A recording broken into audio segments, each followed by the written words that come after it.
En ons het vir Wade van die Kerk in baan 3 ons wereldkampioen. John Zielig in baan 2, Pieter Conradi in baan 4.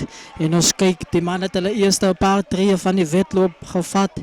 En die mannen lyk goed en dis Tapelo Pora daar in baan 8. En ons het vir Wade van die Kerk wat toemaak in baan 3. En dit lyk Pieter Conradi lyk op 'n uitstekende vorm daar.